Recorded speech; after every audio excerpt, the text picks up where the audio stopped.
नमस्कार, स्वागत है आपका अजीत अंजुम जी के यूट्यूब चैनल पर। मैं हूं अशोक वानखड़े। 18वीं लोकसभा का जो सत्र आज पहला सत्र शुरू हुआ, उसका पहला दिन आज प्रोटेम स्पीकर ने राष्ट्रपति भवन में शपथ ली। उसके बाद उन्होंने सांसदों को शपथ दिलाने का काम शुरू किया। करीब-करीब 250 सांसदों को आज शपथ दी जाएगी। उसके बाद बाकी बचे हुए कल। अल्फाबेट वाइज है, जिन राज्यों का नाम ए, बी, सी इस अल्फाबेट के हिसाब से आज शायद महाराष्ट्र तक संसद शपथ लेंगे।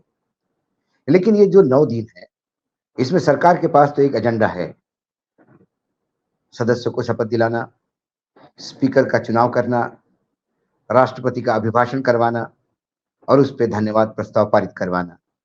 ये 9 दिन का एजेंडा सरकार के पास है।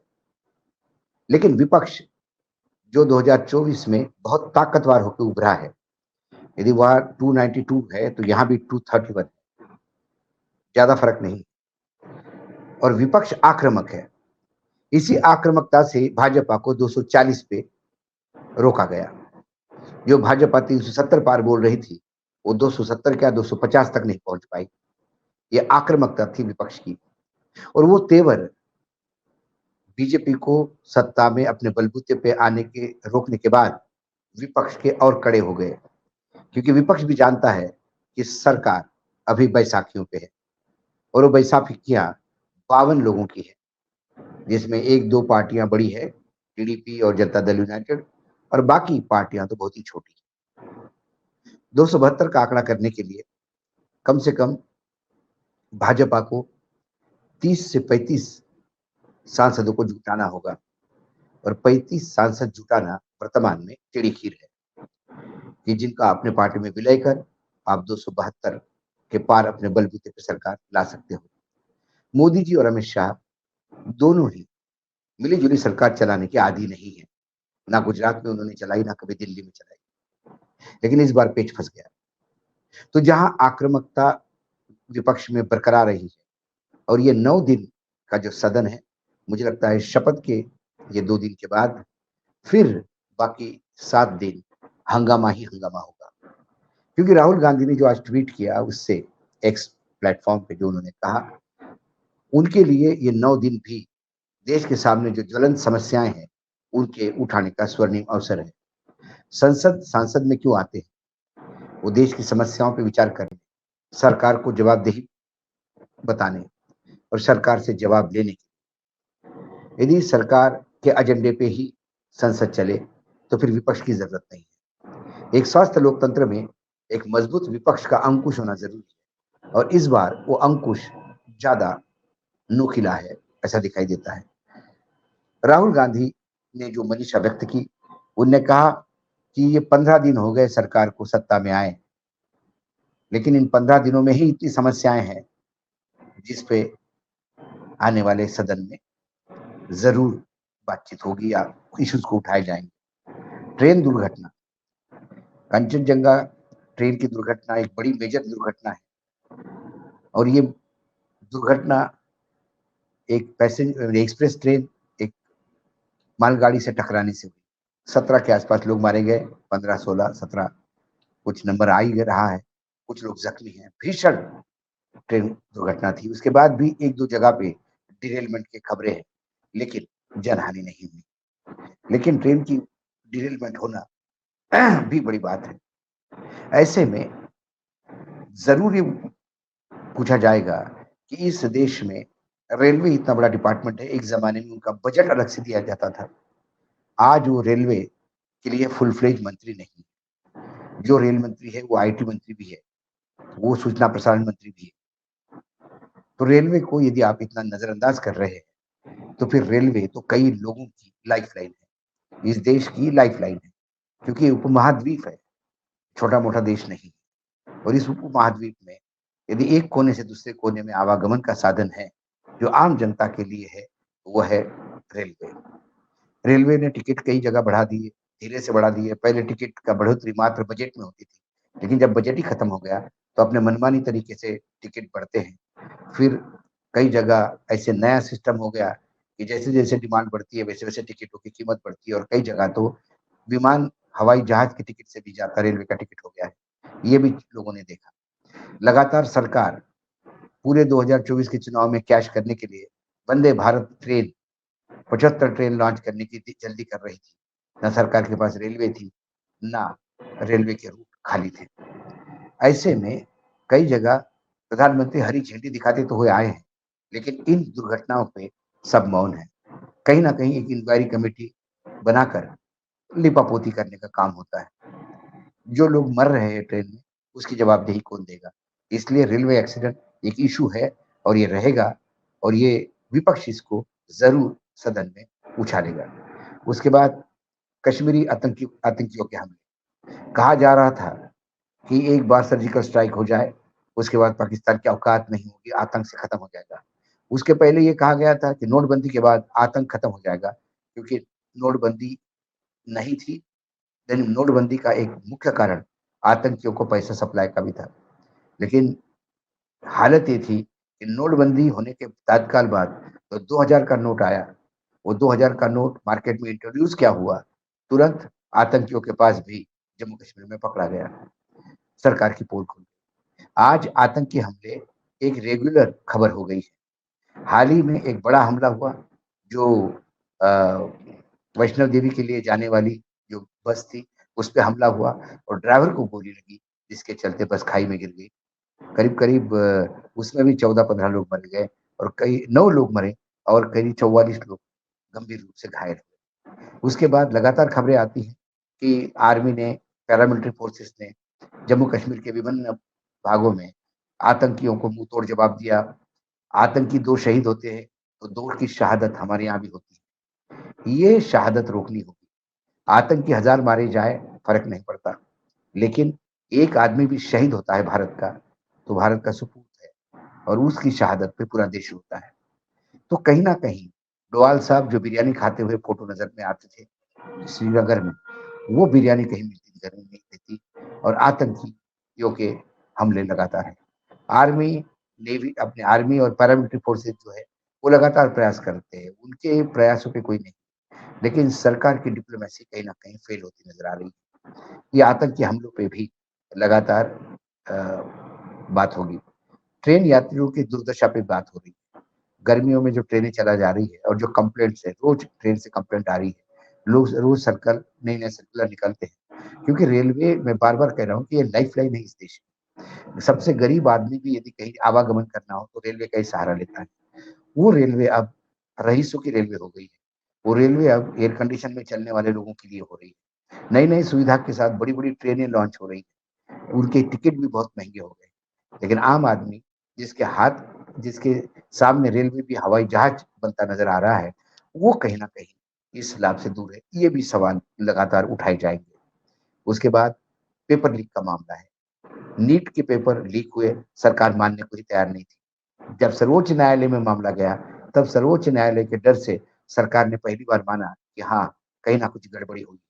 एक डायरेक्टर को, एग्जाम कंडक्ट करने वाले को उठाया जाता है, उसकी जगह 2 दूसरे आए, उनके ऊपर पहले से ही व्यापम जैसे बड़े घोटाले के आरोप थे। कुल मिला के नीट एक ऐसा इशू है जहाँ पूरा भारत के विद्यार्थियों का भविष्य अटका हुआ है, और सर्वोच्च न्यायालय भी बुरी तरह से सरकार को इस मामले में लताड़ चुकी है। इसका भी जवाबदेही सरकार को कहीं ना कहीं देगा। उसके बाद दूसरी नेट की परीक्षा जो है वो तुरंत रद्द की गई। उनको देखा कि उन्होंने कहा कि डार्क क्लाउड पे पेपर है, बवाल होने के पहले ही सरकार ने विड्रॉ कर दी है। उसके बाद यूसीजी की भी एक पेपर है, वो भी लीक हो गया। ऐसे लगातार पेपर लीक के मामले सामने आ रहे हैं, और वो पेपर लीक के लिए सरकार कैसी विफल है, और ये नई नई सरकार बनने में ही जैसा सर मुंडाते ओले पड़े वैसी बात हो गई है। तो विपक्ष इसको भी जोरों शोरों से उठाएगा। उसके बाद महंगाई चरम पे है, खासकर डिले होता मानसून और बाकी जगह पे जो स्थिति है, उससे दालें, दूध, गैस बहुत महंगा हो गया। साथ में टोल भी एकाएक महंगे हो गए, और टोल के महंगे होने से कहीं न कहीं तकलीफ़ें तो और बढ़ गई है।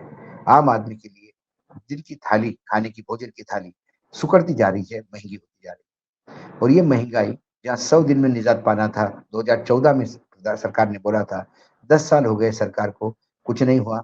आगे वाले 5 साल के लिए सरकार फिर सत्ता में आई और महंगाई का भूत है, तो कभी मानसून पे, तो कभी सीजन पे, तो कभी सब्जियों पे ढोल के सरकार अपने आप को पाक साफ करने का प्रयास करती है। लेकिन जनता, ये जो 2024 के नतीजे आ गए, उसमें महंगाई भी एक इशू था और विपक्ष इसको जोरों शोरों से उठाएगा। उसके बाद जंगल, अल्मोड़े के जंगल में इतनी बड़ी आग लग गई कि बरसात होने के बाद भी आग बरकरार है और स्थिति यहाँ तक आ गई कि वहाँ पे जो शिशु और नारी निकेतन था, वहां तक की आग घुस गई। तो कम से कम वहां पे ये ख्याल हुआ कि जनहानि नहीं हुई, तुरंत उनको वैकेट किया गया। लेकिन जंगल में, अल्मोड़ा में आग लगी कैसे और सरकार इतने दिन तक कर क्या रही थी, ये सवाल भी उठेंगे। इस देश में जल संकट है, दिल्ली जल संकट से जूझ रही है, सर्वोच्च न्यायालय में मामले पड़े हुए हैं। हिमाचल कहता है मेरे पास पानी नहीं, हरियाणा कहता है मैंने दिया, दिल्ली कहता है मिला नहीं। और ये जल संकट हर जगह पे है।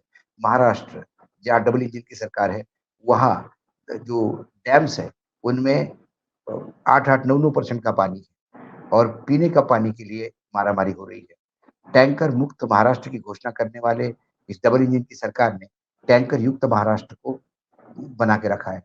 कई जगह ग्रामीण क्षेत्रों में 8-8, 9-9 किलोमीटर दूर जाके कहीं घोर जंगल में, पहाड़ियों के बीच कहीं छोटा सा झरना है, उसमें से पानी लाने का प्रयास करते हैं। कुएं इतने खोल गए हैं, वाटर लेवल नीचे बहुत चली गई है।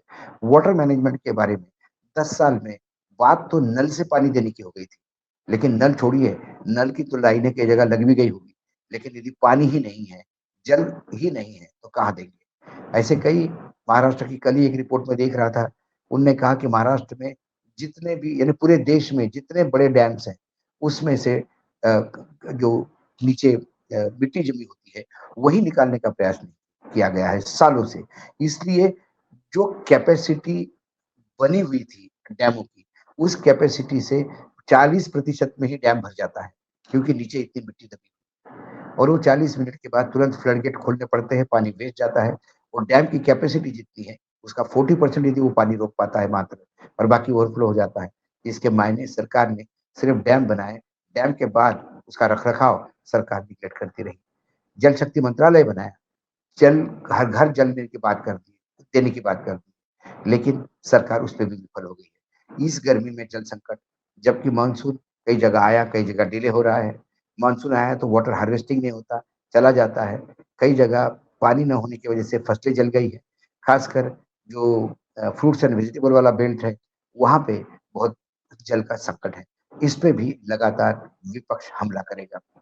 उसके बाद हीट वेव, हीट वेव के ये आलम है कि देश की राजधानी दिल्ली, जहाँ G20 जैसे मीटिंग करके सरकार इतरा रही थी कि हम विश्व गुरु बन गए, और चांदी के थाली में खाना परोस के विदेशी मेहमानों को लुभाने का प्रयास किया गया था। उस दिल्ली में एक दिन में गर्मी से यदि 24 लोग मरते हैं, हर घंटे में एक मौत यदि एवरेज है, और देश में 500 से ज्यादा हीट वेव से लोग एक सप्ताह में मर जाते हैं, तो कहीं ना कहीं हीट वेव है ये जानते हुए भी हम उसका जो प्रबंधन है वो नहीं कर पाए और लोगों को मरने के लिए छोड़ दिया। ये सारे सवाल उठेंगे। मात्र मंदिर बनने से, मात्र कॉरिडोर बनने से, मात्र टूरिस्ट सेंटर बनने से देश की समस्याओं का हल नहीं होता। कुल मिलाकर जो देश की ज्वलंत समस्याएं हैं, ये विपक्ष इस बार संसद में पूरी तरह से इसको शब्द देने का प्रयास करेगा, और जब सरकार के पास इसका जवाब नहीं होगा तो होगा हंगामा। इसलिए आने वाला ये जो लोकसभा का सदन जो आज शुरू हुआ है, 9 दिन कितने हंगामेदार होते रहेंगे, ये समय समय पे अजीत अंजन जी के यूट्यूब चैनल पे हम लाते रहेंगे। आज इतना ही। एक बात और, कि जब विपक्ष अ, आक्रामक हो रहा था, और विपक्ष का एजेंडा जब सरकार को भी पता हो गया कि ये वास्तविक देश के सामने की समस्या उठाकर कहीं ना कहीं सरकार को तलवार के नोक पे रखने वाली है, तो सरकार ने भी आज शगुफा छोड़ दिया। आज फिर 50 साल पुरानी इमरजेंसी को याद करते हुए प्रधानमंत्री जी ने कहा कि कल इमरजेंसी की बरसी है। कल ही के दिन इमरजेंसी 50 साल पहले लागू हो गई थी। इमरजेंसी 18 महीने के लिए लागू हो गई थी। वो देश के संविधान पे एक काला धब्बा लगा हुआ था इस देश पे, क्योंकि जो संविधान से चलता था वो संविधान सस्पेंड हुआ था, और इंदिरा गांधी जी ने किया था। इसके बाद विपक्ष सत्ता में भी आए थे, लेकिन विपक्ष शायद सत्ता पचा नहीं पाए। फिर इंदिरा जी सत्ता में आ गई और फिर सालों सत्ता में रही। ये भी उतना ही तथ्य है। उन 18 महीने की इमरजेंसी की 50 साल बाद भी प्रधानमंत्री की प्रधानमंत्री को याद है। और खरगे जी ने इस प्रधानमंत्री के वक्तव्य पे बड़ा तंज कसते हुए कहा कि आपको 50 साल पहले 18 महीने जो इमरजेंसी इस देश में लगी थी, उसको याद करते हैं आप, लेकिन पिछले 10 साल से अघोषित आपातकाल, अघोषित इमरजेंसी इस देश में चल रही है, इसका क्या? ये सवाल फिर सरकार के सामने आएगा। अघोषित इमरजेंसी इसलिए कहते हैं, आपातकाल इसलिए कहते हैं कि सरकारी जांच एजेंसियों का खुला प्रयोग विपक्ष के सामने, विपक्ष को इस तरह से परेशान करना कि पूरा विपक्ष के 100 से ज्यादा सदस्य आप सदन से बाहर निष्कासित कर बिल पास करते हैं। कई बिल बिना चर्चा के पास होते हैं। ये इमरजेंसी नहीं तो कहाँ है? जो विपक्ष के अधिकार है, जो सामान्य इंसान के अधिकार है, वो अधिकारों का हनन हर जगह किया जा रहा है। यदि सर्वोच्च न्यायालय कोई व्यवस्था देता है और कानून को परिभाषित कर यदि किसी के अधिकारों के लिए बोलता है, तो फिर इसी सरकार ने जो पिछले टेन्योर में थी, पिछली सरकार ने नए कानून लाकर उन सर्वोच्च न्यायालय के निर्णय को पलटने की बात कही। तो ये भी क्या संविधान का हनन नहीं किया? ये भी आपातकाल जैसा नहीं किया? इस सरकार के इस विपक्ष के पलटवार पे सरकार के पास वाकई कोई जवाब नहीं होगा। इसलिए चाहे आप इमरजेंसी का भूत दिखाइए 50 साल पुराना या वर्तमान की बात करें, सरकार दोनों तरफ फंसी नजर आती है। आज इतना ही, कल फिर आऊँगा किसी विषय के साथ, तब तक के लिए नमस्कार। देखते रहिएगा अजीत अंजुम जी का यूट्यूब चैनल।